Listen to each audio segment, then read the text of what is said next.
And then they saw me in a bra, and that was it.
Oh, God. I almost sneezed. Hold on. All right, here we go. What's going on, Pearl Jam nerds? You are listening to Single Podcast Theory. I'm Brad Lyons. I'm Brad Blazek. And we're here to talk about some emails before we get into this week's topic, which is the lovely man, Mr. Matt Cameron, on the drums. I'm super psyched about it. Yeah, dude, I am too. I'm a huge fucking Matt Cameron fan. Yeah, he's fucking awesome. I mean, he was in one of my favorite bands, Soundgarden. Then he went to my favorite band, Pearl Jam.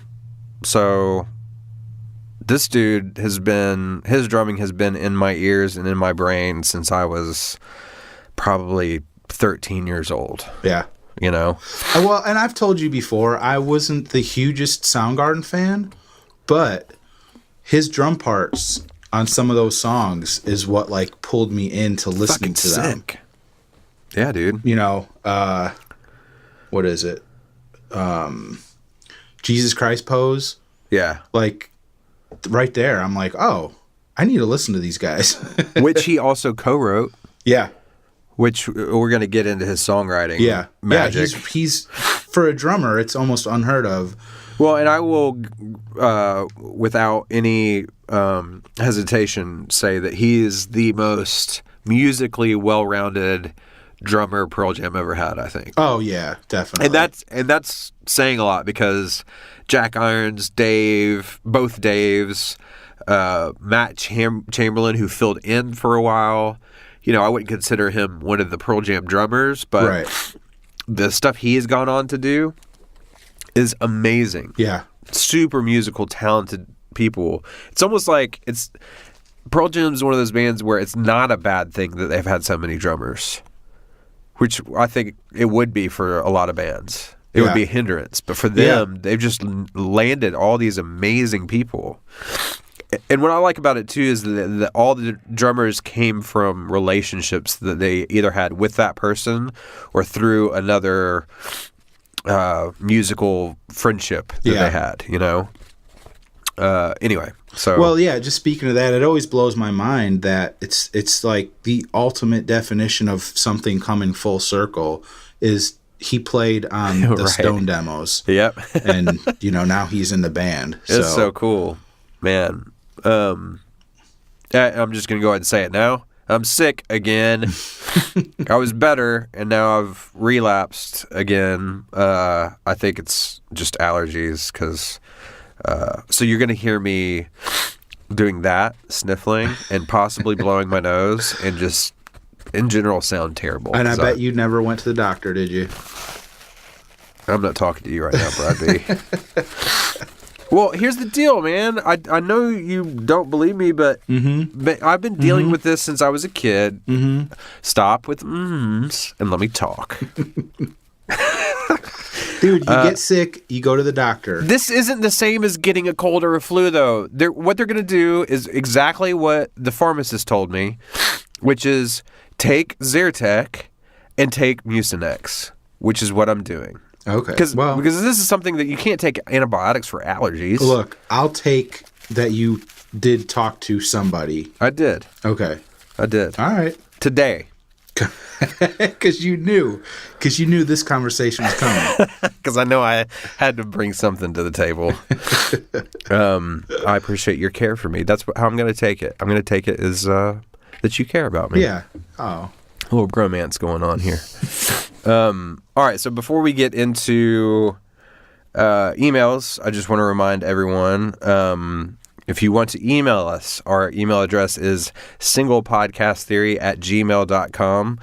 On Instagram, we are at singlepodcasttheory. On Twitter, we are at Pearl Jam Podcast. Facebook, search Single Podcast Theory, and then obviously YouTube as well if you ever need that. It's there for you. It comes out the same time as on all the podcast clients. So, and we're now on Google Play. I got that worked out. So hopefully that's helped some people find us. And then Brad actually put the words Pearl Jam into our searchable field in our title, which is dumb that I didn't do that from the beginning. But, that's why we're a team, dude. You're taking my stupidity and fixing it. You do all the technical stuff, and I work on everything else. Yeah, that's right. I do the technical stuff, man. I'm the brains. Not really. I apologize, too, that I'm on cold medicine 2 weeks in a row on this podcast. So let's get into emails. All right. We're going to start with our good friend, Janan from Turkey. What's up? This is great. Oh, yeah. We wanted to also say before we get into emails, because we're getting a lot more of them, that we're going to... The emails have been great in that we are actually starting conversations, and I would even say, in a way, friendships with people. Mm-hmm. So we're not going to be... You and I are not going to be reading kind of offline topic conversations that we're having. Yeah. We're just going to keep it to what's pertinent to the show.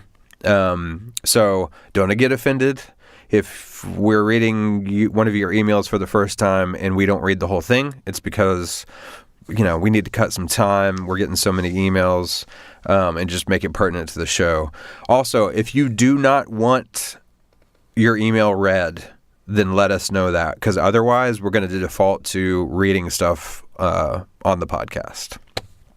Is that right, Brad? That's right. Did I sum that up correctly? I think you got it. And we will definitely reply to everybody. Yeah. But we just might not, say everything on the show. And if it takes us a little while, obviously, Yeah, sometimes I'll be at work and I'll get these emails and I don't have a chance to write. I want to write, a meaningful reply, not just like, fuck yeah, dude. Thanks. You know what I mean? Bye. So it might take me a little while to get back to people, but we do definitely try we do try to reply to everyone. Yeah, because even though this, not in a bad way, as far as time and effort and energy, this feels like another job, you know? Yeah. An enjoyable job. But we do have real jobs that we have to do to eat and support ourselves. So if we get locked up in that, it might take us a couple of days. So are you making noises again? I'm turning my phone off right now. I knew I forgot to do something before we started. Fucking robot attack over there? I was worried about Walking Dead later on. Oh, dude. Yeah, you guys just missed a 15-minute conversation about our feelings about Walking Dead, which I'm a huge, huge, huge fan of. I went to Walker Stalker Con in Atlanta last year, and it was awesome. I got my picture taken with Glenn. Dude, that's awesome. I didn't know that. With Carol, with Maggie, with Daryl, with Herschel. Wow. I talked to Josh McDermott we talked for 25 minutes. It was awesome. Yeah, so I'm super nerd about that stuff. Oh, dude, that's awesome. It's terrible. I look back on it. Are you totally fangirling? Oh my God. I was like, talk about man crushing, Yeah. which we'll get into in a minute, from last week. Daryl, dude. Yeah. Oh my God. Yeah, I was like he's standing awesome. next to him, like, and I was so like, I was still drinking and I was all like alcoholic-y and fat and like bloated in this picture.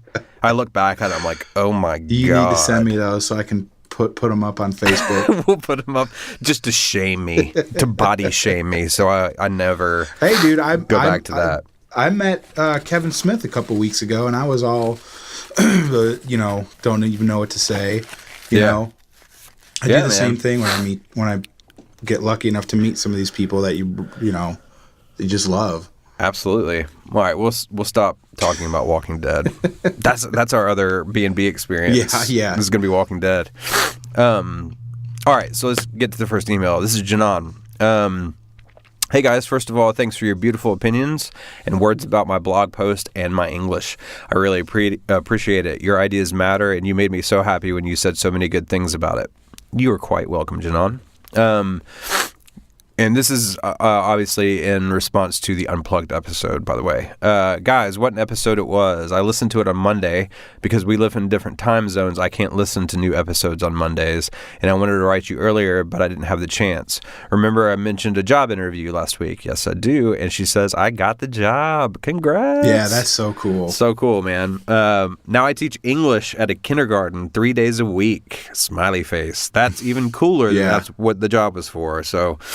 nice work. Besides, she also is working on her PhD thesis. God, she makes me feel like just a lazy slug. I know, dude. I deliver refrigerators. I'm like, I make music. That's important, right? That's why I don't have much time. But in any case, I have time for listening to the podcast. I listened to the last episode twice. What'd you say? Go on. What would you say? My phone went off again. Oh my God! But dude. it's on airplane mode. Why are you? Well, you can still get texts on airplane mode. Yeah, because it's iMessage. It goes through Wi-Fi. It doesn't use your text. It doesn't use your phone signal. So you have to turn your volume and your sounds off. I used to work for Apple, dude. Come on. Oh, really? Yeah, I was a boss a genius? for 5 years. Okay. Well, anyway. I have the volume button off. I have the volume thing on mute, and it's on night mode. But you have to go into settings and go to sounds. Oh my God! And is the alarm going to go off at 7 when I'm supposed to take my pills? Probably. I'm just going to turn it off. How about that? Okay, if you don't need it. Well. Oh my God, we just totally ruined Janan's email read. Anyway. Sorry, Janan. Go on. She's cool. She understands that we're crazy. We talk on Twitter and email all the time. So, all right, I listened to the last episode twice. It was the funniest episode ever. In parentheses, swoon. I listened to the part between minute 43:50 and 46:10 4 or 5 times, and I still laugh when I remember what you said. I'd like to cut that part and share it, but I don't know if it's possible. It is possible, dude. We'll do You're it for on you, that, right? Yeah, I'll do that for you. Okay, good. If you can do it, please share it or just send it to me. And thanks for confessing your crush on Eddie. Do you know why? I felt like a teenager, for I'm in love with this man. I'm 30 years old now, and I don't want to be like a fangirl anymore. But even 2 straight men have a crush on him. Now I think I'm just fine. All right, she says, Porch on MTV Unplugged is really awesome. I like all the other songs in the concert, but Porch is the peak point. I agree. I also like Pink Pop 1992 version of Porch with Eddie's famous stage dive. That whole performance is insane. Yeah. And we are definitely doing an episode on that. Yeah, totally. I hope you will make. Oh, she says, I hope you will make an episode on Pink Pop 1992. It was the same year with the Unplugged show, and I remember it from PJ20. that this festival was very important to the band because it was the first time they played in front of a really big crowd. Eddie was taking pictures of the audience, surprised to see that many people. Correct me if I'm wrong. You're totally correct, unless I'm remembering wrong. I totally agree with you about talking about political stuff too. I definitely think that music is a way to express feelings and ideas. Pearl Jam's political stance is one of the things why I love this band so much. In times of trouble, that's what differentiates real musicians from fake ones. Let's see. I know it from Turkey. Here, all shithead singers, I don't even name them musicians, either defend the Turkish government or they stay silent about everything going on. Only real musicians are brave enough to speak up against injustices. Sorry for getting too political, but I'm angry about what's going on in Turkey. I just want to say that we should be thankful to have sensitive musicians who are trying to make a change for good and to speak on behalf of the weak. That is one of the best paragraphs that has ever been sent to us, I think. Oh, yeah. I couldn't agree with that anymore. Right. And part of me wants to, have an online conversation about some of that stuff that's going on over there. Anyway, remember on the Unplugged episode, Kate was calling out to me. Oh, I love this. Yeah, this is great. When we got in touch and we've been writing to each other ever since Tuesday, I really thank you guys. Finally, I found a friend I can talk about my Pearl Jam love with limitlessly. That is so cool. Yeah. When I read that, I'm like, oh, this is so great. That's kick ass. Yeah. By the way, you pronounced my name correctly. Thanks for your efforts. I don't want you to feel bad about not knowing much about Turkey. There are many countries I don't know anything about, but I can give you some information. Turkish is very different than Arabic. We use Latin script while Arabics use Arabic script. She goes on to say grammar and vocabulary totally different. And a bunch of stuff that's really cool, but is more of a conversation between us. Yeah. So anyway, she says, can't wait for the next episode. Hope you guys have a nice week. Best, Janan. Thank you for another great email, Janan. Yeah. Yeah, we went back and forth with her a few times after this one. She's a good dude. And you guys made fun of me on Twitter. It's cool. It's fun. All right, what you got next? Let's see. This is fucking great. That's from, I guess his screen name is Riot Act. Yeah, his name's Chris. New listener named Chris. I'm so fucking happy I found you guys on a Pearl Jam podcast. I'm never going to say I lost interest in Pearl Jam, but I always come back around to the soundtrack of my youth, as well as up until now. My son's name is Jaden Stone, and if it wasn't for Pearl Jam, he wouldn't have been a thought. I have so much to be thankful for when it comes to Pearl Jam. I did get to give Ed a hug at a solo show at the Lyric Opera House in Baltimore. What? Yeah. I'm like, I got to hear about that, dude. Yeah. I'd like to hear about that too. Now, with that being said, you two guys are great. You make me feel a part of something big again. You breathe a new breath into my Pearl Jam soul. Thank you. And hail to the lucky ones. New listener, Chris. Riot Act. Hell yeah, So, dude. Thanks, dude.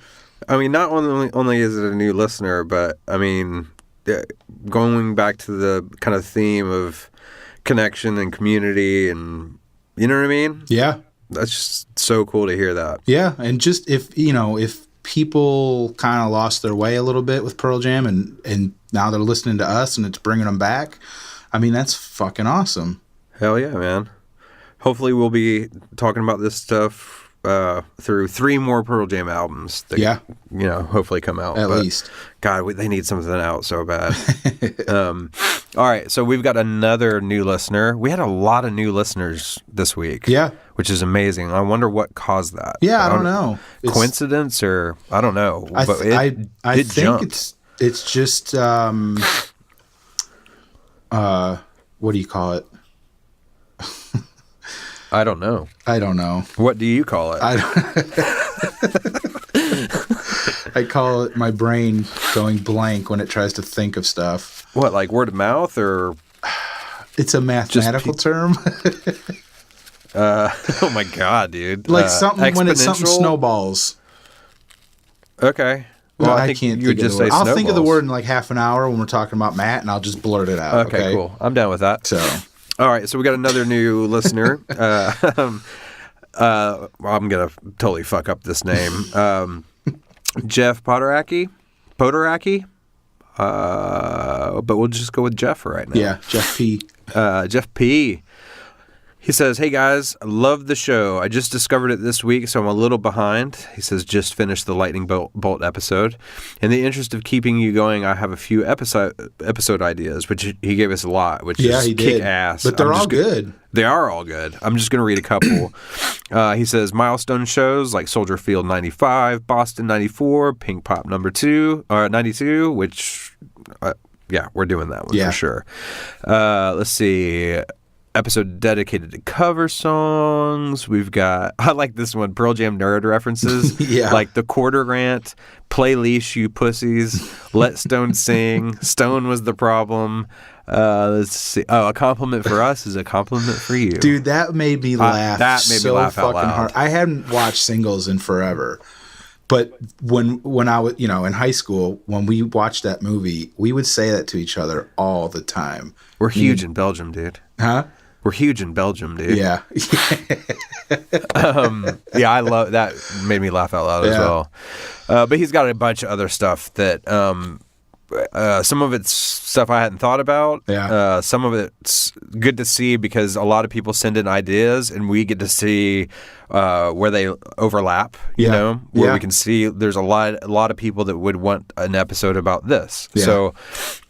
Posters, dude. He mentions posters. Posters. So definitely, everyone, if you come up with ideas, please send it because it's either going to be an idea we hadn't thought about, or like I said, it helps us see what you guys as a listening community want to hear about. So, thanks, Jeff, for that list. He also says. Also not sure if you're still commenting on album rankings. I'm still on episode 5, but here goes. So I'm going to go from 10 to 1. He says, number 10, Avocado. Oh my God, our lists are almost identical. Yeah. Or at least the back half. Yeah. Number 10, Avocado. Number 9, Backspacer. Number 8, 10. That's where I put That's where I put 10. Number 7, Lightning Bolt. I swapped his number 6 and 7. He has number 7, a Lightning Bolt. Number 6, Riot Act. Number 5, Binaural. Number 4, Vitology. Number 3, Yield. Number 2, No Code. And number 1, Versus. So our top 5 is a little bit same records, but different order. Yeah. I'm pretty on board with that. I'd probably switch 10 with binaural. You would? Yeah. Oh, yeah. Oh, shocker. Dude, 10? Come on. Oh, I mean, this is going to go on for the life of the podcast, Yeah. isn't it? 10 will never be out of my top 3 or 4. Maybe you'll change my mind about it, even though I love the record, but moving on. He says Versus should be in everyone's top 3. Songs like Animal, Rearview Mirror, Indifference, Rats, and Dissident never get old, and the band never seems to get tired of playing them. Cheers, Jeff. Thanks so much, Jeff. Thanks, Jeff. Appreciate it. What you got next? Let's see. Let's do Richard Tremblay. Tremblay? Another, well, no, not a new listener, a new emailer. Yeah. I've been listening since the beginning, thanks to Metal Up Your Podcast. What? Yeah, shout out out. to Clint and Ethan. I gotta say, you guys are killing it. Thank you. You're getting better with each passing episode. Blazek is definitely getting more comfortable with his intro. Dude, I don't know. Do you think I'm getting better with saying my name? I do, buddy. But let's let everyone else know too, in case they don't notice. At some point, you started doing it on purpose. That's because true. it's kind of a recurring joke. Like, Yes. I noticed when we signed off like 2 episodes back that you intentionally paused and was like, "I'm Brian Blazek," or Brad Blazek. Sorry, I grew up with a guy. Brian? I grew up with a guy named Brian Blazek. Bullshit. Well, who was the one that wrote in and called us Brian on accident? Justin? Was it Justin? Yeah. Yeah, we'll get to him in a minute. We'll get to you in a minute, Justin. All right. So This may be. I don't know. I don't know what to think about this. He says he could be talking about me. He could be a little more cheery, upbeat, but I think I'm starting to realize that's not his personality. Extremely chill is his game, I guess. Am I not like upbeat?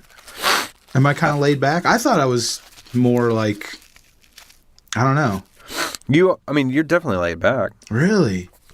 But I don't think it's a bad thing. It's just surprising to hear that about myself. I didn't think I was laid back. Yeah, I think in contrast though, I can tend to be a little talky and like my hair's on fire all the time. Okay. You know what I mean? Yeah, I guess if you compare the two, I you can probably see seem by comparison a little bit more chill than me, unfortunately for myself. But I've never thought you were too. And I know he's not saying this, but it almost sounds like you're boring or something. Which, right. You're a little bit boring, but you know. JK, LOL, Raffle.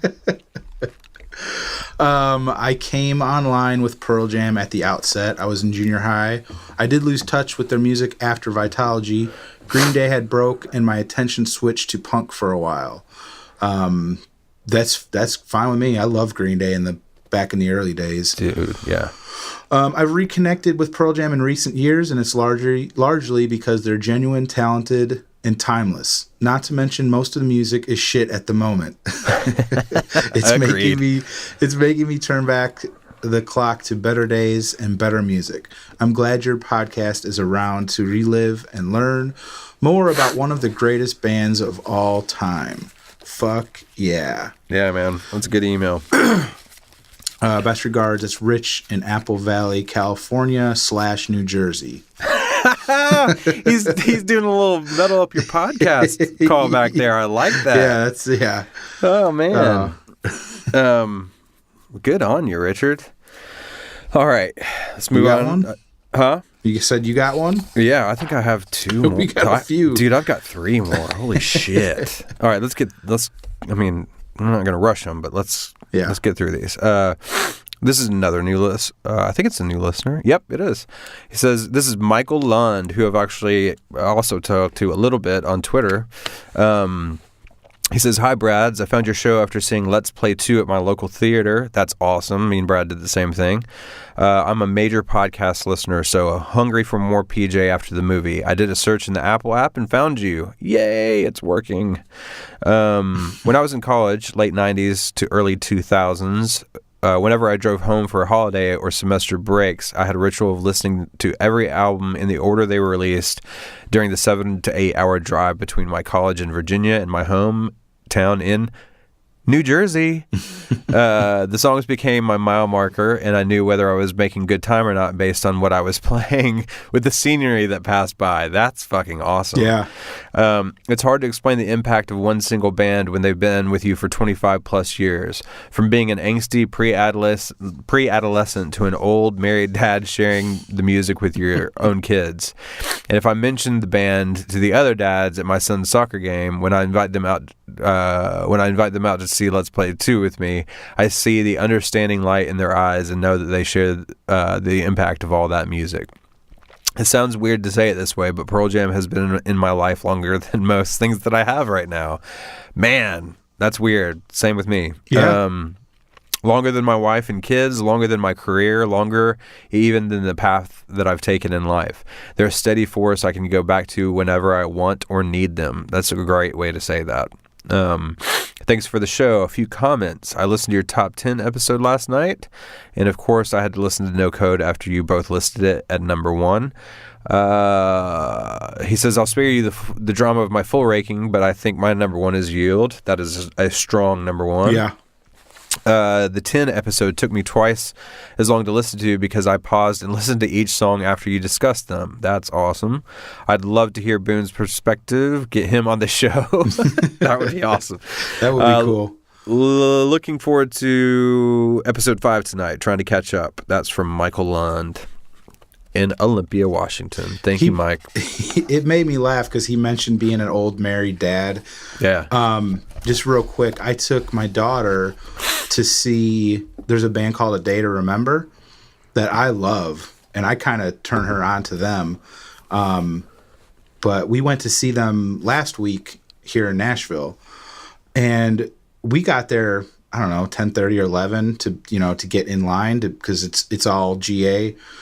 So we were like number 6 and 7 in line. We go in, and a lot of their fans are younger. It's a lot of like late teenager, 20-year-olds, and then me, the old dad. Right. But I like those guys a lot. And so we're on the rail, and we're waiting for the first band to come on, and there's this girl behind us, and she's like trying to wedge her way in between my daughter and the girl and her boyfriend that were standing next to us, that they were like 4th and 5th in line. I don't know where this girl came from. And she's like trying to get in between them. Now we're all smashed in together. Sure. And I think the girl next to my daughter said something about like, I wish this girl would, quit or something. And she looks at me and she's telling me that I don't even know who this band is. That me, Brad, like, you don't even know who this band is. You should switch spots with me. I'm like, I know who they are. And I was like, she's like, well, I just figured you're just here with your daughter chaperoning her. And you're like, motherfucker, I introduced her to this band. That's what I said. I said, I introduced her to this band. And she just kind of looked at me all crazy, and she finally backed off. But dude, I felt so self-conscious about being like the old man at the youngsters concert, and I was just there with my daughter. You know what I mean? Yeah. And when he said that, I just was like, dude, I can relate. But dude, I got some shit like that in a different way. I still think she's great, although I have to admit I haven't listened to her in a long time. But in the 90s, like I actually went to see Ani DeFranco a lot. Yeah. And me and a buddy of mine went to see one show. It was an outdoor show, and we got there early because we wanted to be, at least close to the front. And we're getting flack from a couple lesbians just because we were 2 straight dudes, and they thought that they could push us out of the way, literally push us out of the way and get in front of us. Yeah. And these 2 older a couple were standing next to us, and we had talked to them, like waiting for the show. Right. And they ripped those girls' asses. Really? And like standing up for us. They're like, bitch, you better get out of the way. These dudes can be here too. You know what I mean? Yeah. It's like, for you it was age. For me and my buddy, it was us, obviously being at the demographic being a lot of lesbians in the 90s, which is a completely different thing culturally than it is now. But I don't know. It just reminded me of that. I think that stuff's so weird. I would never, based on my identity, and maybe it's because I don't think of myself that way. Yeah. You know what I mean? Like, Yeah. I don't think of myself, like, my sexuality would never play into a description of myself if someone asked me. Being Caucasian would never be a part of that. Yeah. And there's also other reasons for that too. Yeah. It's different for different people, but I just can't imagine starting shit with someone because they don't look like they fit the mold of quote unquote what's supposed to be there. Yeah, or who's supposed to be there. I don't know. I guess I don't have long hair. I don't have like my metal hair like I did 20 years ago. You know what I mean? I guess I just do. I just do look like a dad. You know what I mean? But this girl was like, I don't know. She felt super entitled to. People are weird. She said, we've been waiting a long time. That's what got me upset. Because I'm like, well, we've been here since 10:30, and I know the 6 people that were here before me. We've talked and made friends with them, and the 5 or 10 people behind me we've talked to. I don't know who you are, so we've been waiting longer than you. Right. And so, yeah. Shows can get weird, man. But the boyfriend of the girl that was standing next to my daughter was like, no, honey, you are not getting up front. That dude was awesome. That's awesome. But yeah, shout out to all the dads going to shows with their kids. Agreed. It's so cool to be able to to share that. Yeah. You know, It's like, and we got to meet them after the show too. So I that saw those pictures. that was pretty awesome. That's cool. All right, our good friend. Oh, sorry. Are you done with that one? Well, that was you, but that was me. Yeah, that was Michael Lund. Oh Dude. God, I'm the worst. Yeah, no, dude, you're good. Thank you, My Michael. brain. Yeah, thanks, Michael. And you want me to go? Yeah, man. Because we got a few more, dude. We got to get through these. This is Ryan Stapleton. He says, I just found the podcast a week ago, and I've listened to all but 2 of the shows already, and I'm loving it. I've also recommended it to a couple of my Pearl Jam friends. Sorry. We're both from South Boston, and we've been to over 30 shows together, including making road trips from Massachusetts to Connecticut, Philly, Montreal, and Chicago, the infamous Wrigley Field rain-delayed show. My first show was in '96 in Hartford, and the Vitalogy episode reminded me of the great Not For You version, where Eddie stops in the middle to give a similar speech about the real meaning and current state. Wonderful, playful, yet angry Ed. It's amazing, and I was hooked from then on. And he sent a link from YouTube for that show. And I listened to it. It is pretty good. And he does talk about how the song is not for, all of us fans. It's for the shitty promoters and bootleggers. Well, that's and who stuff it's like about. that. Yeah. My buddy and I are also both 41 years old, so we have the same type of relationship and history with the band that you guys do. A few years back, we actually ranked all of the studio songs. We did it in groups of 10 because we didn't have the time or heart to do it one by one. Oh, wow. That's crazy, dude. I'd love to hear just the top 10 songs. Absolutely. You know what I mean? But yeah. Could you imagine? That would take that had to take some time. I'd slip into insanity. Yeah. And he also sent his top 10 album rankings. Okay. And he didn't number them, but I'm going to assume this number 10 is Lightning Bolt. Yeah. And then 9 is Backspacer. 8, Binaural. 7 is Riot Act. 6 is Pearl Jam, self-titled. 5 is No Code. 4 is Yield. 3 is 10. 2 is Versus. And 1 is Vitalogy. Okay. Yeah, so that makes sense. I'm good. I'm good with that top 5. He's got 10 and No Code in his top 5, so we can be friends. All right. No Code's great. So thank you, Ryan. Thanks, Ryan. All right.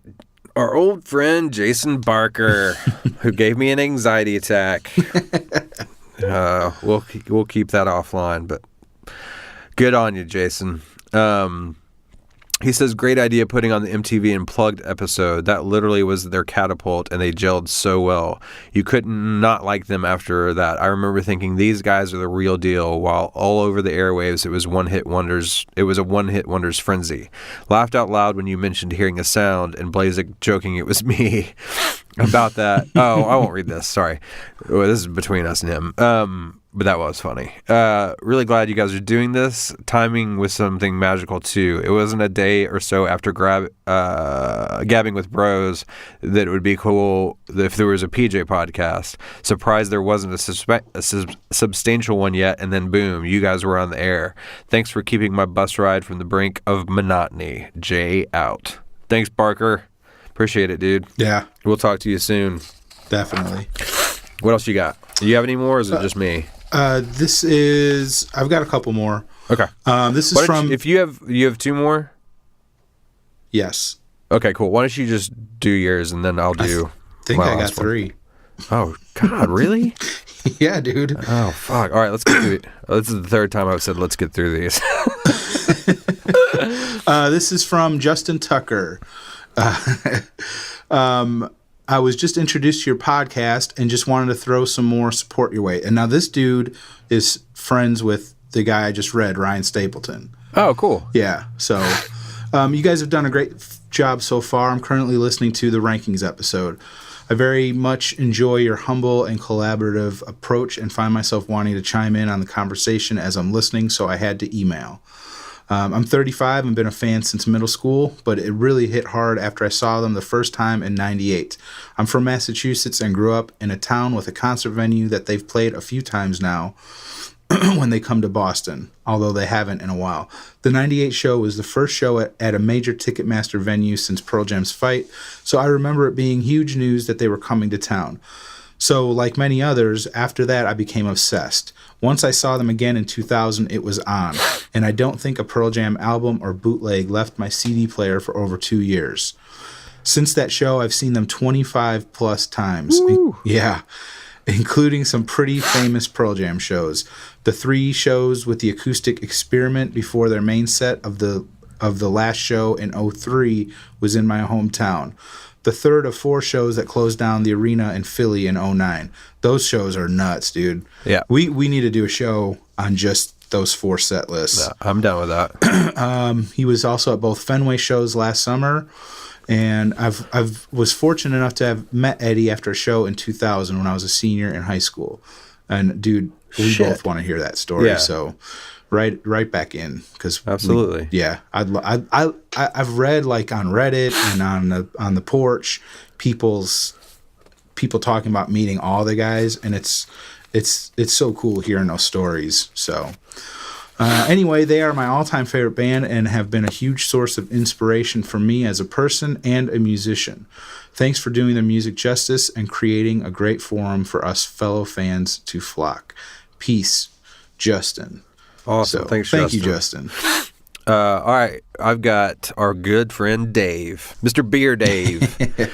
He says, "Hey guys, what an honor it is to get shout outs from you guys and the fellow listener Kate. It was quite a surprise to hear that last night. When I got home last night at 2 a.m., it was great to hear another stellar podcast. Thank you so much, man." Basically, he because I think did we talk about Boots? Is that what caused a lot of these emails with links? Oh, it was an email. Oh, yeah, That's right. We had an email. So we've had a lot of people help us out with some links to where you can find different boots. Right. And I actually had time to check this one out. This is cool, too. I'll just say really fast that I got out of bootlegs a long time ago. I don't even know why. I was so into them. I would almost say that I preferred Boots over records. Yeah. And now I've completely had switched where I don't listen to Boots anymore. And this podcast has made me start going back and listening to even my old CD Boots that I have still, because I didn't ever get rid of them.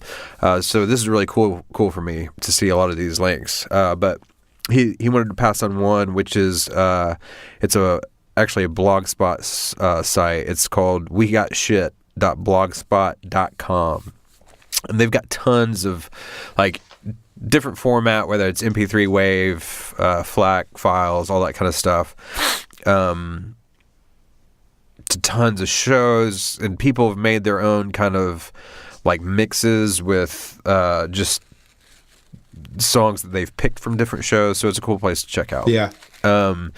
It's funny because he says it's funny because I just got done watching the Unplugged series again and brought me back to the 90s. Me too. I forgot how kick-ass this episode is, especially how powerful Porch was unplugged. When Eddie stood up on the bar stool and wrote pro-choice on his arm, that was a statement that he was not afraid to make regardless of anyone's political view. That was really the first time we saw Eddie come out of his shell and bend the political envelope and stand up for what he believes in. I know some people like to shy away from politics, but this band has never been afraid to stand up for what they believe in. Agreed. Loved it. I love it now, and I loved it when I was a kid. Yeah. I would also like to extend a thank you to you guys. Whenever someone is truly passionate about something, you can feel their excitement. It totally shows through your podcast. I hope you guys never burn out and this continues for a long time. There's so many directions you guys can go that I don't see how you would ever run out of content. Don't be afraid to take the long road. Love it. Yeah. Also, I picked up the new Rolling Stones special on PJ, and I'll keep you posted with my thoughts. He says, keep up the kick-ass work and keep on rocking in the free world. Thanks, Dave. Thank you, Dave. Thanks for another great email. Yeah. I was just going to say, too, as far as looking for bootlegs, there's 2 different channels on YouTube, and one is called PJ Video Guy, And Oh, yeah. he's puts there's tons of. We're actually about to talk about that in my next email. Oh, okay, all right. There's another one Cool. called Better Than Nothing Videos. And that one is awesome because what he does is he takes the fan filmed videos Yeah. and edits them together, and then he So you have different uses angles. the existing official audio Right. and turns it into like a DVD release. That's cool. So those are both two really good sites if you're looking for bootlegs to listen to and to watch. Awesome. So What you got next? I've got Mark LeBlanc wrote in from Moncton, New Brunswick, Canada. I don't know if Yeah. I'm saying it right. Yeah. I've only got 2 shows under my belt, both Pearl Jam in Quebec City, 2005 and 2016. Sadly, they've never been to my home province or town. I've been a massive fan of this band since '93 when I was 13. Can't help offer a rundown of my list. I'm a Jack fan. Thanks for the podcast. And he gave a list of his, ranking the albums. So number 10, Backspacer. Number 9, Avocado. Number 8 is 10, which he says it's not a popular position, and I don't care. I just feel the band has grown and evolved so much since putting this one out. Summer of '93 right here for me.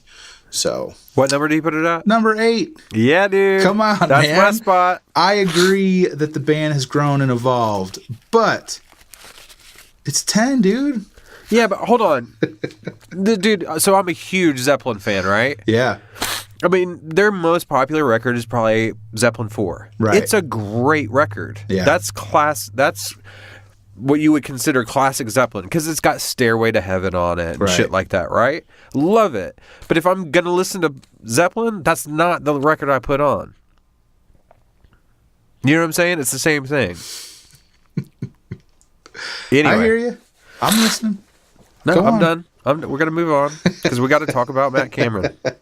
Number 7, Versus, the soundtrack to my 8th grade. Number 6, Lightning Bolt. Number 5, Riot Act. Number 4, Binaural. Number 3, Vitalogy. Number 2 is Yield. And number 1, No Code. He scores some points for having No Code at number 1. Hell yeah. So Man, that's anyway, awesome. that's how I'm feeling about the list right now. Thanks for reading. Like you guys, I love talking with other people about this stuff. So thank you, Mark. Hell yeah. Thanks, Mark. Next, we got another old friend of the show, Bagel. Yeah. What's up, Bagel? We got Patrick. So he says, Brad's fun show, going all the way back and revisiting Unplugged is definitely interesting.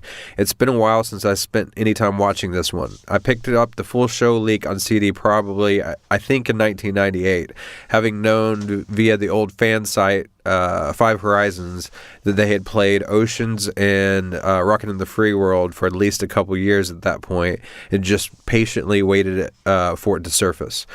Several years ago, the sound check for Unplugged surfaced as well. An interesting peek behind the curtain. It's definitely wild to see the band in a more relaxed and comfortable,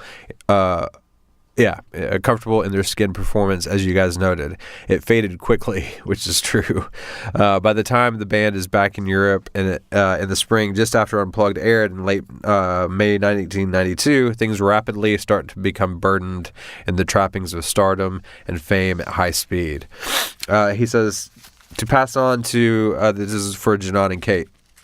It says to pass on to Janon and Kate, and of course others newer to the band, there are some other options for more Pearl Jam recordings that are worth exploring, whether video or audio or both. So he gives a couple of those. Let me see here. He's got a place called Internet Archives, has a ton of unofficial soundboard and FM broadcasts, and that one is archive.org. I'm assuming you just go in and search Pearl Jam bootlegs. Then he talks about PJ Video Guy, which has a ton of full videos of shows mixed with either soundboard audio or very good audience recordings. And that, like you said, Brad, is on YouTube. Just search PJ Video Guy. Yeah. He says that 3 musts that I believe are accessible on both are, shows from, one is 2/12/92, 3/2/92, and then 3/4/92.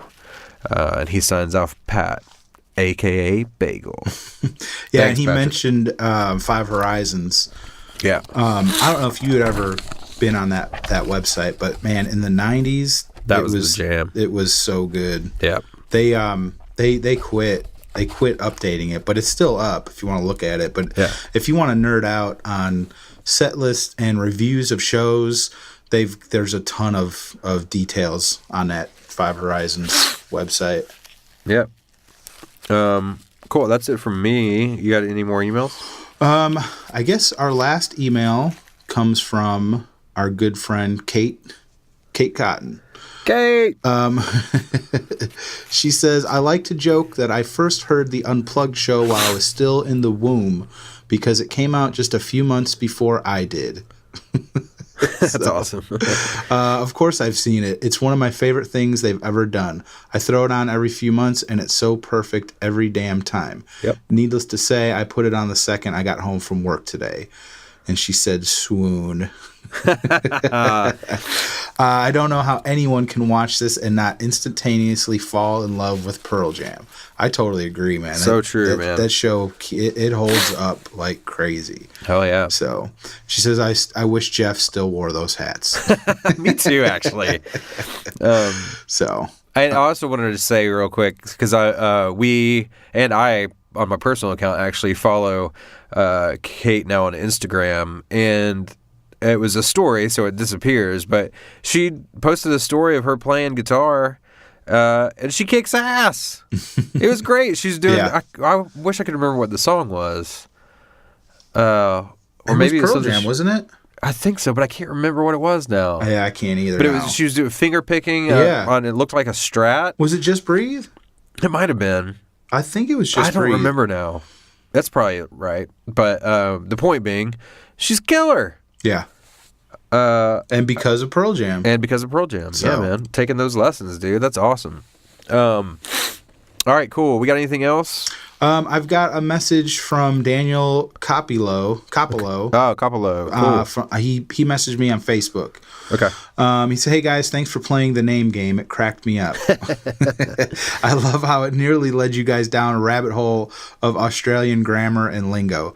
The funniest thing about it was that you, Brad, Yeah. got it right the very first time you said it. No, So- that's me. Oh, was it you? Yeah. 'Cause I Well, was the okay, one- yeah, because he Yeah. says, he says, Brad Lyons, you were right to go with it at the end. So, yeah. But he says, I hope I don't have you two mixed up. I'll be so embarrassed if I do. No, it's so man. hard to keep up with which voice is which and which Brad belongs to which voice. Yeah, I've thought about that. If I was a listener, it would take me a little while before I could really recognize the voices. You know what I mentioned? I wrote him back and said, if you listen to the B&B Experience episode at Wrigley, me, Brad Blazek, I was the one that went to the Wrigley show. So Yeah, that's a good little primer. yeah. I mean, I think I pretty much took that episode over. Yeah, sure. And the way to remember you is you are the professional musician, and you go into some of the technical stuff. True. So Yeah, man. let's see. Anyway, let's see. Hold on. Sorry. In my own thoughts, if you'll allow me to express them, it always seems to be Eddie's intensity that drives the emotional energy of their shows. Not discrediting, of course, Mike playing the guitar with his whole body and Jeff bouncing all over the stage and their huddled jam sessions when they're all feeling it in their regular live shows. Yeah. It's just that when Eddie sings, he's not just reciting meaningless words. He owns them. They are his words, and you are left with no doubt that he means them. He feels every single one of them. It's like he's reliving them every time he sings them. The rage, the angst, the sadness, the sorrow, the love, etc. even when it's not his own song, like Rockin' in the Free World, he still owns it like it's his own. I reckon this is what made the MTV show so epic, and I believe it even more so now that you enlightened us about the issues they were having with their not so good hired equipment. Anyways, that's just my humble opinion. I don't expect anyone else to agree with me. Thanks again, guys, for including me, and good luck with playing the name game in the future. So that's Daniel Coppola. Thanks so much, Daniel. Yeah, man. Thank you, Daniel. So Is that it? that's it. Sweet. All right, let's get on to the man of the week for us, Yes. Matt Cameron, dude. Man, I can't believe it. He's not that this is old, but he's 54. You know, Yeah. born in 62. Yeah. That's crazy, man. So some of the bands he's been in, we'll just go over some quick information. Bam Bam, Skin Yard, Soundgarden. You may have heard of them before. Temple of the Dog, Pearl Jam, but then he also contributed to some stuff. He has some other bands, Tone Dogs, Hater, Wellwater, Conspiracy. I learned so much about him that I didn't know that makes me love him even more. So he provided drum samples for, I don't know if anyone remembers, but they were a short-lived band. They got pretty popular. I think in the 90s or early 2000s, which was Prodigy, that had Firestarter and a song called Breathe. He contributed to that. Those were huge songs. That blew my mind when I heard that. Because I remember those dudes. I remember those songs. I think that had to be 97, 98. Dude, I still remember what they look like from those videos. Were fucking crazy. Yeah. I would just remember, like, those dudes do a lot of PCP and they're just insane, you know? But the funny thing is that they're all probably really normal people. Well, didn't they have that Smack My Bitch Up song? I think that was the, yeah. There was some controversy about that. Yeah, those English, they were like crazy English club kids in the 90s. Yeah. My favorite thing that I found out was that he was the first recorded drummer for Queens of the fucking Stone Age. Yeah. What? Yeah. And played their first show in '97 in Seattle at the OK Hotel. What the fuck, man? I love Queens. Yeah. He did some stuff with 11, which is also Jack Irons' band. He did obviously Chris Cornell solo stuff and Geddy Lee solo stuff, which I think is very telling about the way he, it says something about the way he plays drums. Yeah. Because Geddy Lee, while I am not a Rush fan, I respect their musical talent and all that stuff. Dude, it's I not love those dudes. It's not like I think no one should listen to them or anything like that. It's just not my thing. I get that, but I love Rush. But you have to really think it's like math. And for Geddy Lee to pick Matt Cameron when his band's drummer is Neil fucking Peart, that says something. Yeah. Yeah. About how his technical proficiency, I guess. Yeah.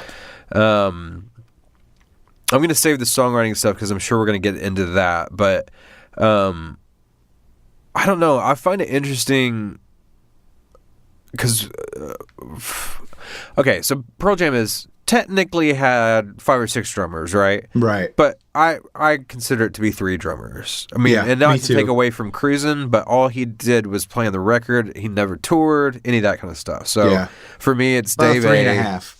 What's that? 3.5. Yeah, exactly.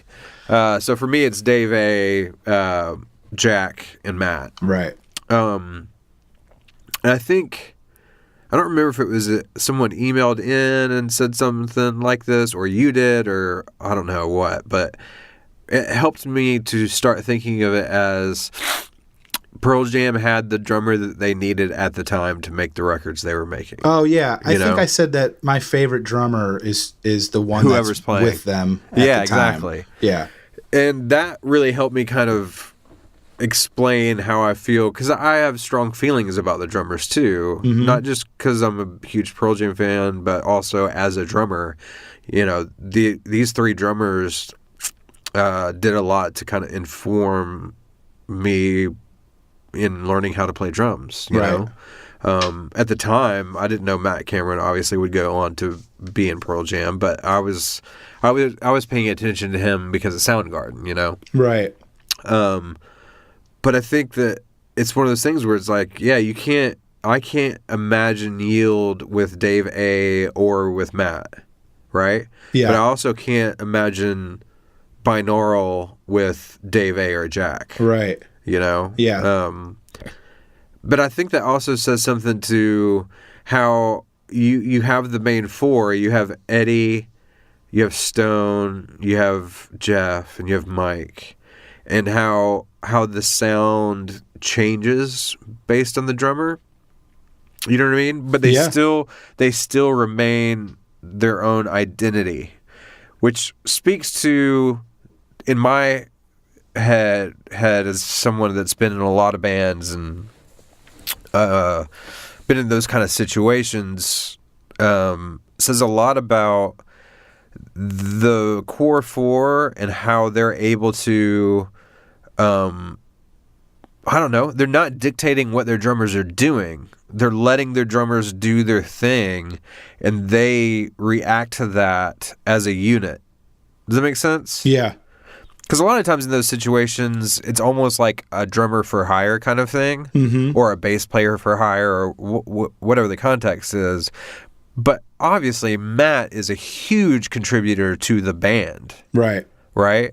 But it also says a lot about those three drummers, that they were singular enough in what they brought to the table to also alter the sound of a very powerful band and group of people. Yeah. You know? Yeah, I mean, it's different. There's definitely, three distinct eras of the band. Sure.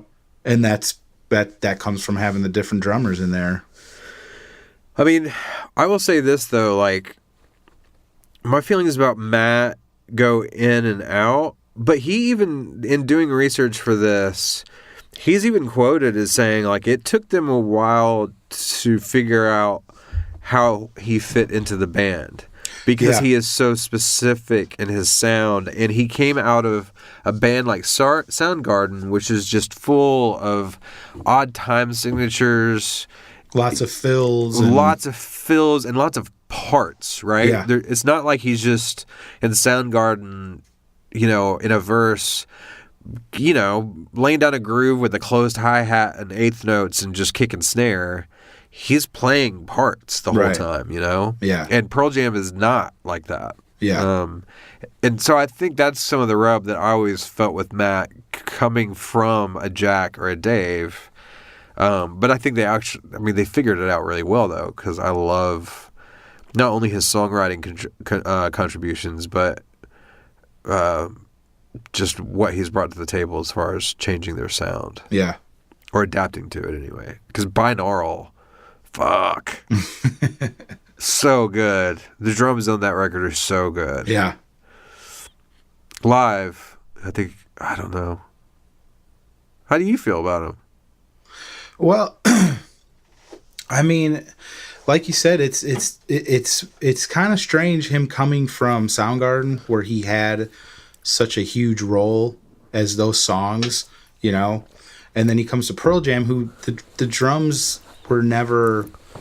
I mean, Dave and Jack had their unique style, but it wasn't like the drums were a huge part of every song, Huh. But Okay. What's that? No, I'm just listening.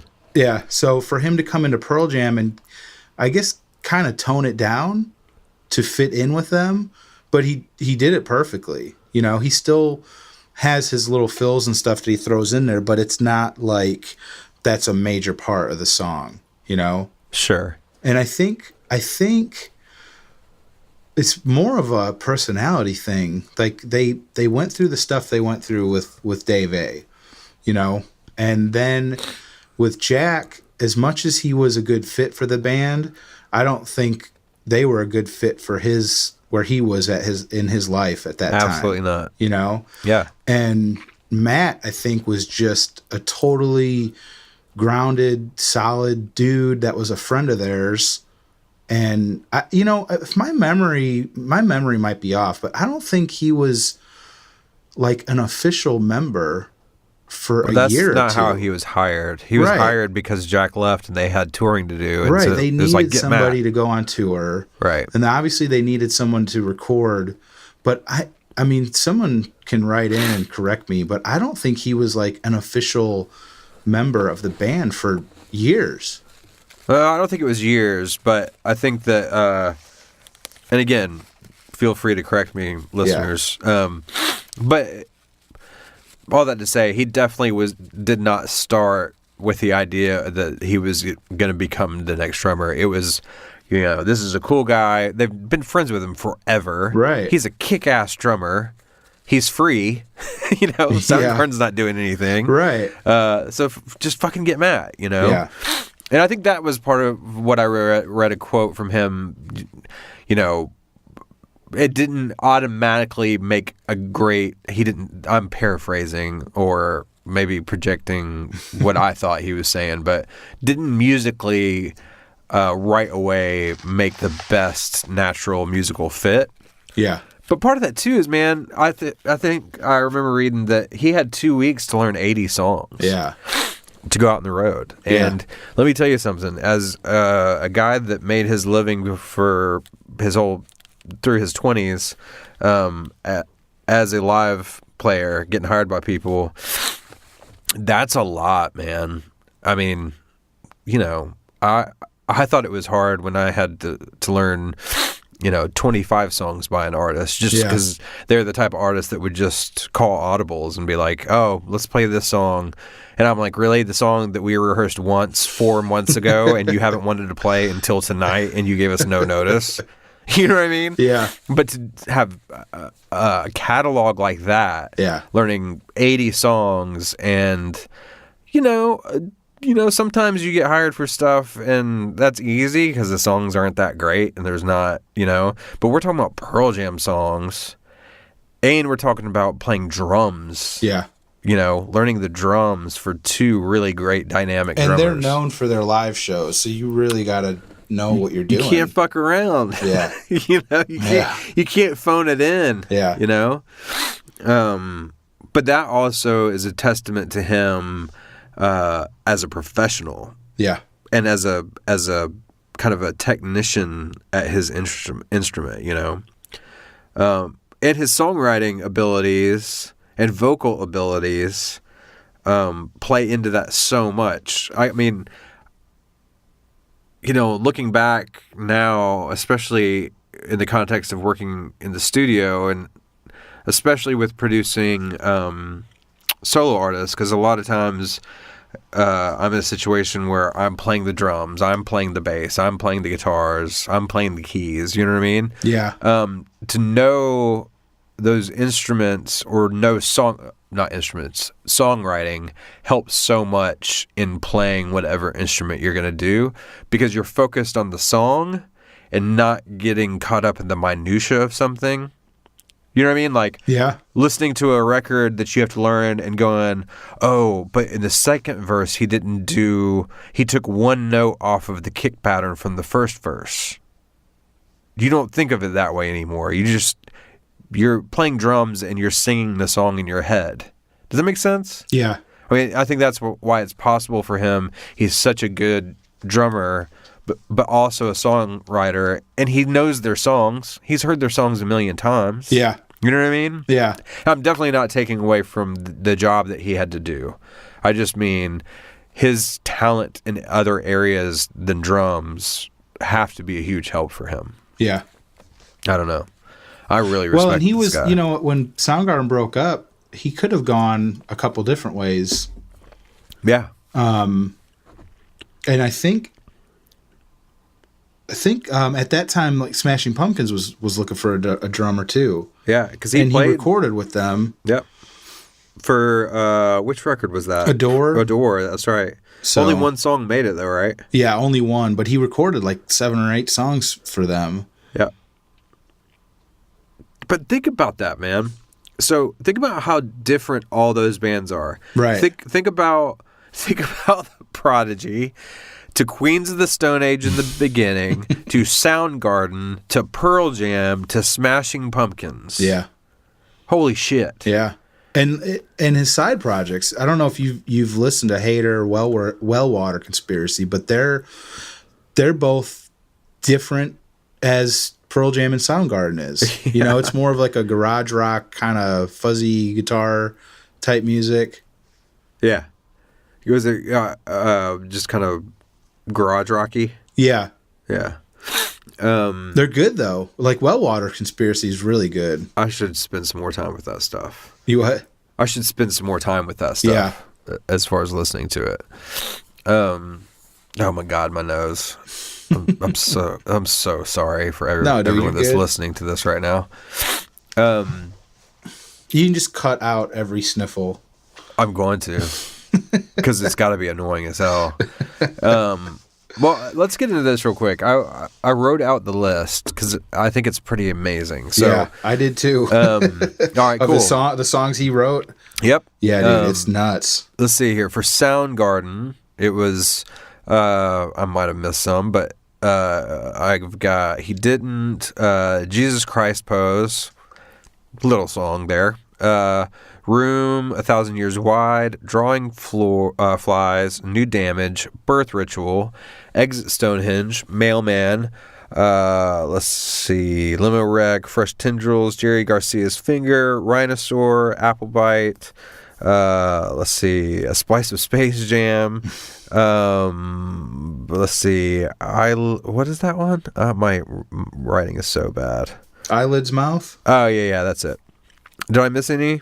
By Crooked Steps. Oh, there you go. Did you listen to Exit Stonehenge? I didn't. Oh, dude, you need to drop that in right here.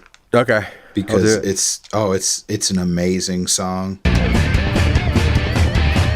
Exit Stonehenge, Exit Stonehenge. I went through a pretty heavy Soundgarden phase though when I was younger. Yeah. It didn't take like Pearl Jam did, but and then Pearl Jam, you've got Evacuation, Save You, Crop Duster, You Are, Get Right, In the Moonlight, which is a B-side, Unemployable, The Fixer, and Johnny Guitar. That's not a bad resume right there. Yeah, dude, and he played rhythm on You Are. Yeah, that was that little drum machine sample thing. Right. That was his part, you know, and that's what Stone plays live. I mean, those are some of my favorite fucking Pearl Jam songs. Hell yeah. Save You? Yeah. Evacuation? I love that song. Yeah. And but even Soundgarden, like I said earlier, I wasn't the biggest Soundgarden fan, but Jesus Christ Pose, Birth Ritual. Dude. I mean, fuck, man. Holy shit. Yeah. And that's the cool thing too, man, is like, and I want to get into Cave Dweller as well a little bit. Yeah. I mean, I don't want to do necessarily like a track by track thing, but it's hard to describe musically because there is this kind of sound and common thread through all of it, yet there's still the identity of the band that he's playing with. Yeah. Does that make sense? Yeah, it does. And when you listen to something like Cave Dweller, which I think is so fucking boss that he didn't play drums on his own fucking record. Yeah, that's crazy to me. It's so cool. But, you know, the funny thing is, it's like, if someone had told me that he was playing drums on it, at the same time, I would have believed it. Because there's parts of it where I'm like, I think my first listen, I didn't know that he didn't play drums, actually. Yeah, I didn't either. I remember going, oh, that's a total Matt thing right there. Yeah, that's cool. Yeah, I thought the same thing. And then there'd be a verse, and I'm like, interesting. Like, I've never heard him play like that before. Yeah. You know? Yeah. And then I went and did research. After the record came out, I wanted to read some reviews and stuff. And then found out it was David Bowie's last band from Black Star, which is, that's the thing, man. It's like, oh, Bowie's guys want to play with you? Give me a fucking break, man. Yeah. You know? Yeah. Pearl Jam asked you to be in their band? What a badass. Yeah. I don't know. And that's the funny thing, too, is like, I remember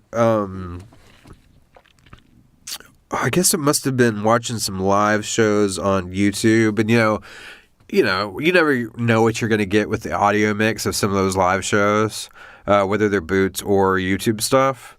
Even if it's a soundboard thing, because it doesn't always translate to how the mix engineer is mixing front of house, because you're hearing the room or the space that they're in. Does it make sense? Yeah. Versus that doesn't always translate to just going down to tape. You know what I mean? Yeah. You might need to drive something louder for the arena or the amphitheater you're in, but on tape it sounds like it's too loud, And there's been some where his background vocals have been kind of up there, and I remember thinking like, oh, he's not. Because some people have voices that are perfect for singing backgrounds, meaning they're nondescript. They don't, they're not in the way.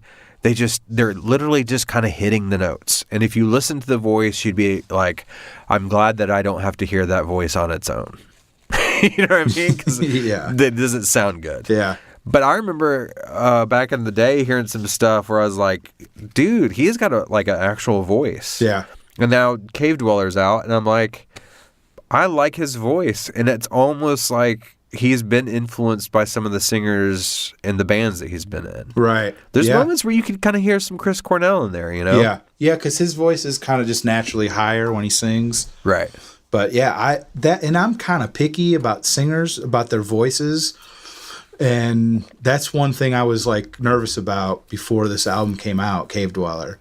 But yeah, his voice sounds I like his voice on this record. So I do too. And the music's awesome. I like it way more than I thought I would like it. Me too. I thought I was gonna have to get on here and kind of. I mean, I wouldn't shit on it, but usually side projects and solo albums are just kind of like, it's fine. I'm glad you got to do that. Yeah, kind of thing. Go do your thing, but please come back to us. But no, this shit is awesome. Like I legitimately I've found myself just putting it on. Yeah, you know what I mean? Yeah.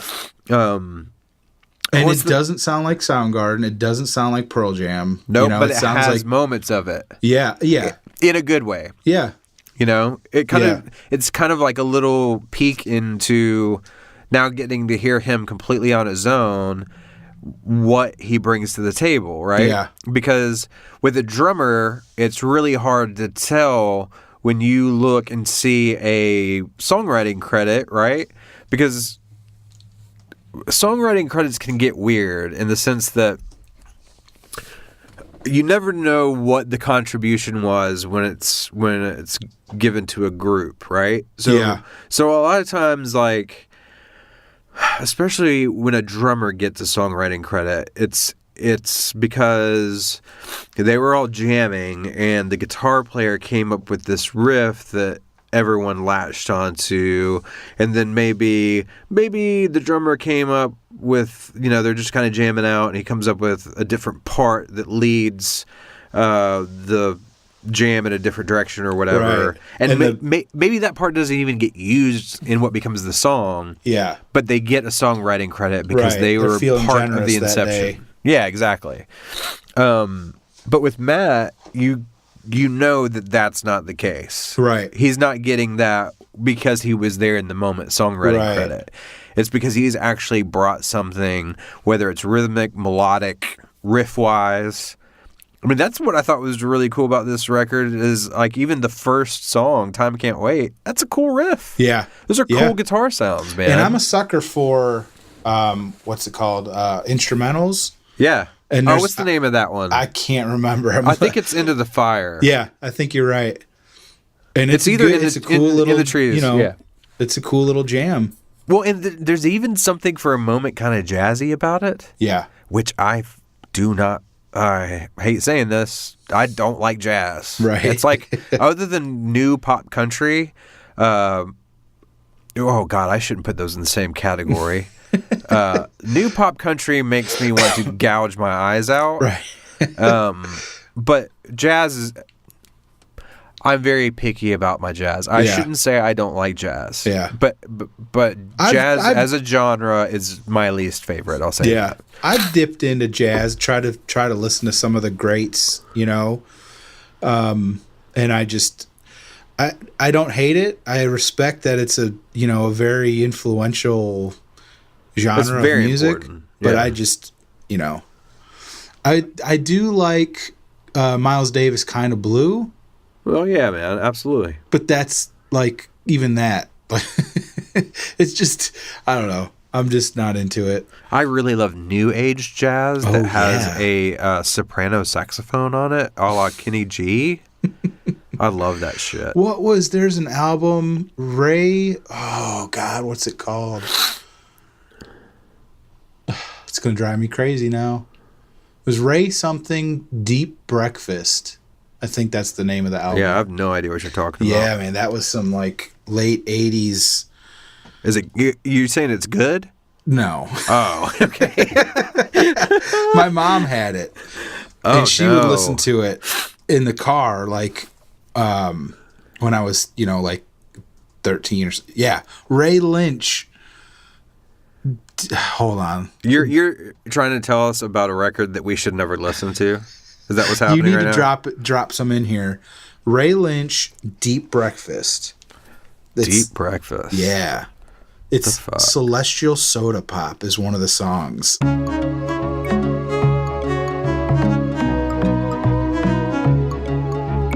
Oh no. Oh no. Yeah, so drop that in here. 'cause Listening to it's- this is gonna make me sad, isn't it? No, dude, it's fun. It's like poppy new age jazz. That sounds like hell to me.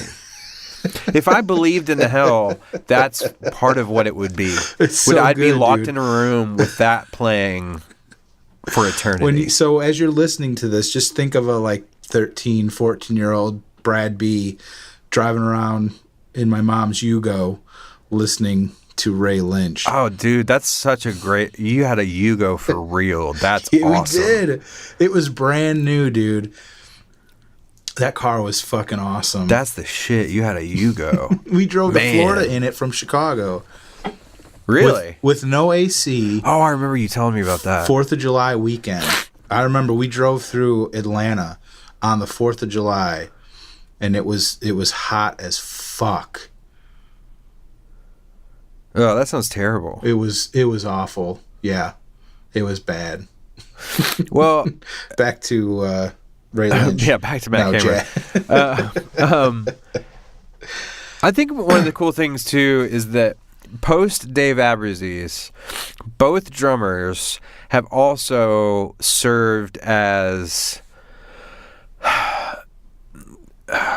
people that kind of temper the vibe of the group a little bit. Definitely. Yeah, definitely. That's and what are I was- looked at as kind of like leaders in a way. Yeah. Back behind the scenes leaders. But like I noticed that a lot of times when Eddie will do like festival interviews or something like that, he tended to bring Matt with him. Yeah. And Matt necessarily wouldn't, well, sometimes he would kind of take the lead in the conversation, but it was almost like he needed that kind of partner in the band that was outside of the group of four. That's what I was going to say. I mean, I have no knowledge of this, but it Sure. seems like... Me either. Huh? I said, yeah, me either. Well, just that Matt was probably a friend to all of them. Sure. But it seems like especially Eddie, because I've noticed that too. It seems like when you read stuff about, oh, we went on vacation, we went surfing, it seems like it's always Eddie and Matt. yeah. You know? But I wonder if within the Dave A days and the Jack days that Matt was someone that was outside of the band that Eddie could probably go and, have a beer with or cry on his shoulder. Matt and Chris. Yeah. Cornell. Yeah, definitely. Yeah. And so then now he's in the band. It's similar to Jack being in the band, being like an older mentor to them. Right. But now Matt's in the band and he's more of a contemporary, Sure. and it just seems like for the band to keep going, they need someone like outside that to knows come in. when to dump water on the fire. Yeah. You know? And I think both Jack and Matt play huge roles in the shit we don't ever hear about for the band to keep going. You know? Absolutely. Yeah, man. Which is awesome because we need these guys to keep being Pearl Jam. Well, I really think, I mean, I know I've talked about Stone being one of these people, which I still stand behind, but I really think that one of the reasons this band has survived as a unit is because of Jack and Matt. Yeah. Outside of their playing. I just mean as human beings. Right. Because they get the unique perspective and position to be people that weren't part of the band but had always been mentors to the band and had been people that at least a couple members of the band had always looked up to, right? I mean, Matt had Soundgarden going before Pearl Jam. Right. Matt played on those first demos. Chris Cornell was such a huge part of Eddie feeling comfortable in Seattle and breaking out of his shell and having a bond with another singer that had his back, you know? Yeah. I mean, fucking Chris Cornell carrying Eddie out on his shoulders for that Mookie Blaylock show, right? Yeah. I mean, that's beautiful, you Yeah. know? But then these guys also get to be in the band because they literally are providing songwriting and their talents and their musical abilities and their sound, you know? Yeah. They get to straddle the fence, you know what I mean? Yeah. Which I think has been really important because they're coming from a perspective that understands the dynamic of the band, but they also have one foot out of it because they weren't there for the beginning, you know? Right. So I think it's cool. I think they've been super important, and I'm really thankful that Matt's been part of the band. Yeah. Because now he's the longest standing drummer. Yeah. There's a cool quote from Eddie that he says, Matt Cameron writes songs and we run to find step stools in order to reach his level. Yeah. What comes naturally to him leaves us with our heads cocked like the confused dogs that we are, eventually getting it. And did we mention he's the greatest drummer on the planet? That's another thing. Like, again, I think Eddie just loves this dude as a brother because in concerts, like on a lot of bootlegs, he kind of goes above and beyond the whole like Matt Cameron on the drums. He you know, when I saw them in Lexington, he starts talking about Kentucky and their horses, and he says, "Well, we've got a thoroughbred every night, Matt Cameron." You know what I mean? He says shit like that consistently that he doesn't say about the other guys. Yeah. You know? But it's cool, and it's like you can just feel that he's not just the drummer in the background playing the drums and that's it, you know? Yeah. He does contribute to writing, and you know, it's cool to hear Eddie shouting him out as much as he does. Yep. Oh man, you think we've kissed Matt Cameron's ass enough?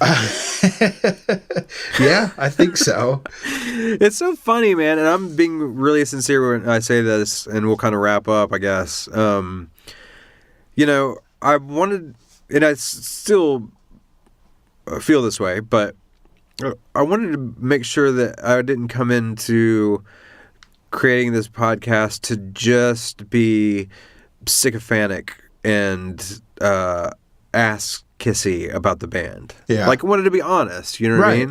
I mean? And say when I don't like something or wish they hadn't done this or whatever. But the funny thing is that, and I still have a couple of those things, but the more we dig into this podcast, and especially the more that we hear from listeners that are willing to share their perspective and how they've grown close to this band in their own ways, it's kind of opened my eyes to realizing that a lot of things that I would have criticized don't mean shit. Yeah. They're really small things that are Yeah. stupid. And the more I dig into it, the more respect I have for these people as a band, but also as individuals. Like, all these guys are, again, I'm doing what I didn't want to do, I guess, but I don't know, just stand-up people. Yeah. That make Well, mistakes and try and figure shit out, and I don't know, man. I don't think either one of us is kissing their ass to try and get something out of it.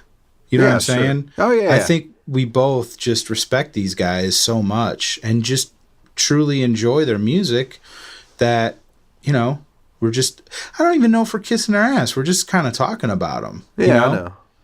I just love Matt Cameron, man. I just, and I already did, and I don't, yeah, man. But just doing the research over this last week, Yeah. since we decided that this was going to be the episode, it's like, man, I want to hang out with that dude. Right. Yeah. You know? Yeah. And I don't know that I necessarily, I mean, of course, if I ever got the opportunity to hang out with Matt Cameron, I would want to do it. But now Yeah. it's like, it's different. I don't know. It's like, Yeah. there's a lot that I would want to ask him. Yeah. As a fellow musician, you know what I Yeah. mean? Just to like, how did you navigate this? How did you do this? How, I don't know.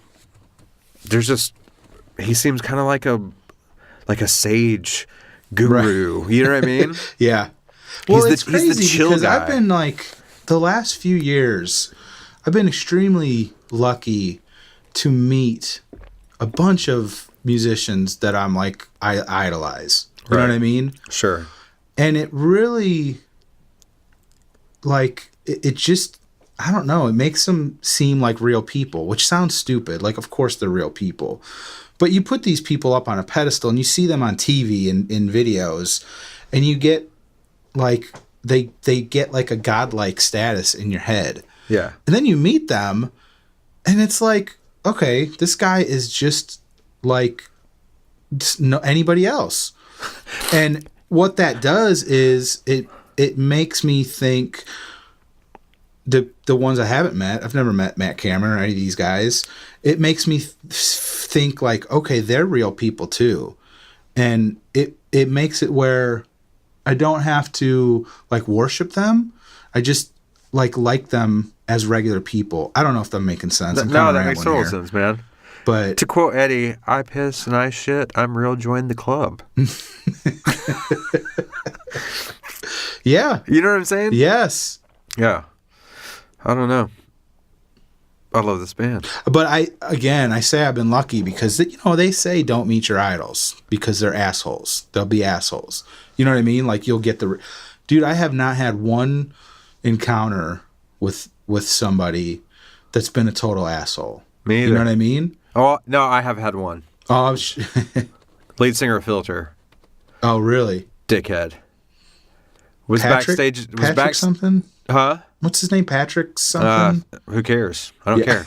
Patrick Because asshole. I was on a tour. And it was back in the day. It was Goo Goo Dolls and Tonic. Anyway, we were down in. I was with a band from England that was doing this tour, and we were in Orlando, and the manager had gotten us tickets to go. We had a day off in Orlando, I believe. Gotten tickets and backstage to see Filter headline at House of Blues, and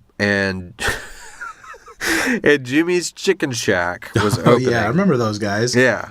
And so the show finishes, and the lead singer, I didn't know if it was just part of some like rock and roll act, but he would just walk around the stage and sing. Not well, by the way. He can't fucking sing. Or live, he can't anyway. And it was just flicking off. He'd just have the bird just holding it up while he was singing. And I couldn't tell if it was it was just weird. Yeah. And then so the show gets over, we go backstage. The rest of his band is super cool. I wish I could remember the guitar player's name who writes a lot of the stuff. Yeah. And it has a lot to do with how stuff sounds in the studio. He was super cool. Like, we talked for like 20 minutes. Yeah. And the goofy little stoner Jimmy from Jimmy Chicken Shack with his dreads or whatever. He was a mess, had a bottle of tequila in his hand, which made me happy because we shared it, but he was just a crazy dude, Yeah. But he was super nice. But the lead singer fucking travels with a throne that gets put in the dressing room, and that's What? where he was sitting. Oh my God. And if you wanted to talk to him, you had to go to the throne that he was No sitting way. on. I was there, dude. Holy shit. Was he like off in the corner? No, just kind of in the middle of the room. But you had to like. Well, it's just that he sat there after the show. That's where he sat. So he just sat in his. it was just throne. this big. I mean, it wasn't like some ornamental, like Right. from the medieval period or something. Right, But it was definitely like a long back, Yeah. tall chair with the armrests, and it was big. And I was just like, this is so stupid. And like, what year was this? Because that Hey Man, Nice Shot was. What, No, it was 90? after that. It was around Picture. Okay. So whatever years that Oh, was. late 90s. Late 90s. It was probably Wow. like 2000. Yeah. Anyway, it might have been 99 when we went and saw him. But yeah, that's the only time that I've met someone that was famous. Yeah. And not to sound like a douchebag, I've met a lot of famous people, and they're all super cool. Yeah. Except for the lead singer, Filter. Fuck him. Well, I was never into them anyway, so. I just like that one song. Yeah. I still like that song. Hey Man. That Oh, one, dude, it's so good. It's all right. Whatever. I Dude. I like Take a Picture better than that. Get the fuck out Yeah, of here, man. Brad. Really? Yeah. You are so unpredictable. Yeah. Dude, for the time that song came out, Hey Man, Nice Shot, that was like a big deal. Oh, I remember. They played it all the time. That video was nuts. Yeah. Anyway, we're probably getting rambling and boring people. But, yeah, man. All that to say, I heart Matt Cameron. Yeah, dude. He's awesome. I don't have the man crush that I do have on Eddie, but I still Right. love Matt Cameron. He's a good looking dude. He is, man. All those dudes are good looking. It's crazy. Hey, you know what I was thinking? What? I don't know. I saw a picture We should of you. rank all the guys in Pearl Jam, 1 to 5 in order of sexual attraction. That's next week. We're going to do our Teen Beat ranking of the members of Pearl Jam. What base would you like to go with each member? Eddie, home run. Let's see, Mike. Take Oh, first dude, base. speaking of home runs, the Okay. Cubs are done. What do you mean? They got eliminated on Oh, Thursday. shit. They I'm sorry, they lost. Yeah, dude, it was. That's rough. And they got their asses kicked in the Really? last game. I mean, Oh, it was no. like 9-1, Oh God. like in the fourth inning. It was it was Holy really shit. bad. well, So boo. yeah. But, All right. So. Oh just wait, to- no, I was oh, gonna what? say, I saw a picture of you, or Of I me? saw a picture of Stone. Yeah. And dude, have you ever heard this before? You look a lot like Stone. Really? Yes. This is what I get a lot. Well, it's changed over the years. Right now, what I get is Jimmy Fallon. Ugh. Uh, God, no. okay. Fuck that dude. I hate that dude. Okay. Go Well, on. man, we'll have to talk about You don't that. look like him at all. All right, Jimmy Fallon. Ryan Adams. Okay, I can see that. And Javier Bardem. Yeah, I can see that too. I get that one the most. Yeah. No, but dude, there's a picture of Stone where he's got similar hair to your hair. And I Okay. wish I should have kind fucking of growing saved it out vibe. What's that? Kind of a growing the hair out vibe. Yeah. Where yeah. I am right now. Yeah. And I was like, holy shit. Yeah, I'm a crazy person. I let my hair just grow. A lot of times without any haircuts. Yeah. Just let it grow. And then one day I wake up and I'm like, ugh, for whatever reason. I know it's me projecting something Right. that I'm not dealing with probably. And I just grab my clippers and put it on a 3-guard and just shave it. Really? And then I just let it grow again. Oh, wow. It's bizarre. I haven't had long hair in a long time. Dude, it's weird. I'm not in any danger of losing hair. Right. And I really don't have that much gray either. Hey, I made it to 40 Yeah. and I'm not completely bald. So I'm happy. I mean, I can go, I mean, I'm balding definitely, but like everyone, all the men in both sides of my family are like bald. I love this. I'm just going to go ahead and apologize to the listeners, because what happens with us is that we don't get to talk a whole lot during the week. And so then we tape an episode and Right, it we do becomes the us show. just being able to talk. Right. And we forget that we're supposed to be putting on something about Pearl Matt Jam. Cameron, dude. Matt Cameron. I love Matt. He wrote Jesus Christ pose. He's the best. By He the was way, in the I'm beginning of Queens of the balding. Stone Age. Yeah, but BTW, Brad B is balding, and Brad L has a shit ton of hair. Important stuff to know. Well, you're way younger than me. You don't have to worry about balding yet. What's that? You're way younger than me. I'm not way younger than you. I'm like just a couple years younger than you, right? I think so. Yeah. Fuck you, Brad. I love you. All right, let's do this, man, because I'm already missing Walking Dead. Yeah. And All right. Leslie's going to be so pissed. Oop, I got a text message. Hold on. Uh-oh. Dude, I turned my phone off. I just got a text message. This says, today is not the day for you to not be punctual. And she's right. Well, Fucking dude, season premiere. you told me yesterday we're going to do this at 5. I know. So I was ready for like 6, 6:30, 7. And when my phone rang at 5:01, Yeah. I just was Oh, like, you mean you thought I wouldn't call until like 6 or 7? yeah. So when the phone rang at 5:01, I was fucking floored. Yeah, well, So- maybe I have my shit together today.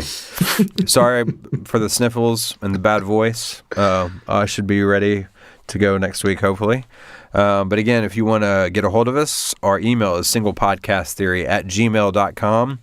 Instagram is @singlepodcasttheory. Twitter is @PearlJamPodcast. You can search us on YouTube and Facebook. We are present on Reddit and the official Pearl Jam forum message boards. So, did I leave anything out? I think you got it. Awesome. I'm pro, dude. I'm so pro. I've been doing a podcast for 11 weeks. I've got it all figured out. Yeah, dude, this is easy. Yeah, man. All right, cool. We're going to sign off. I'm going to run and hang up the phone on Brad and go try and catch some of the Walking Dead season premiere. So, thanks so much for listening, guys. Yeah, thank you for listening. Thanks for all the emails. Thanks for all the love. Sending love right back at you, and we will see you guys next week. I'm Brad Lyons. I'm Brad Blazek. Peace, we're out. Oh, that's terrible. And you walked by and said, no, I'm dead. Fuck yeah. And the rest of you guys. When I was a kid, you know, the thing that the drummer sits on, you know, it's a stool, it's a small chair, but they don't call it a stool or a chair, they call it a throne. I could never figure that out until I met Matt Cameron and I was like, oh, I get it. Matt Cameron, definitely the king.